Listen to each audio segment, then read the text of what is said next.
In today's video, I'm going to teach you how to create a survey in Mailchimp. Whether you're looking to gather feedback from your customers, understand your audience better, or simply collect valuable insights, surveys are a powerful tool, and Mailchimp makes it easy to create and customize them. I'll walk you through the process step by step, so let's dive in. First, you'll start by navigating to the audience section in your Mailchimp account. Once you're there, look for the surveys option and click on it. Next, you'll see an option to create a new survey.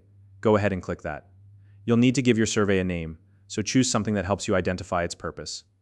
After that, click the Audience drop-down menu and select the audience you want to target with this survey. When you're ready, hit the Begin button, and you'll be taken to the Survey Builder. Now it's time to start building the content of your survey.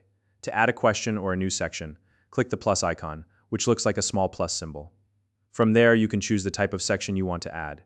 Mailchimp gives you several options based on how you want respondents to answer.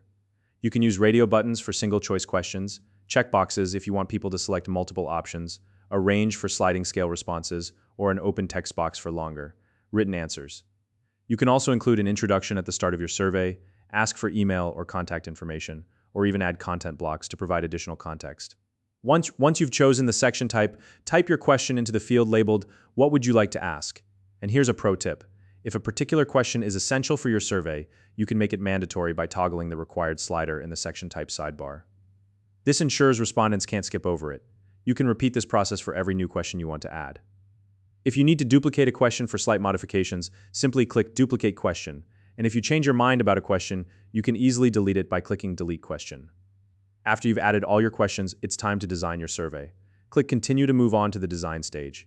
Here, you'll see a few customization options. Under Branding, you can add your logo and a short description. Custom Messaging lets you edit your survey title, Submit button label, confirmation message, and more. And in the Styles section, you can tweak the background and button colors to match your branding. Once you're happy with the design, click Review to double-check everything. Then, when you're ready to share your survey with the world, click Continue to publish it. And that's it. You've created a survey in Mailchimp. It's ready to send out to your audience and start collecting valuable responses. Thanks for watching, and I hope you found this tutorial helpful.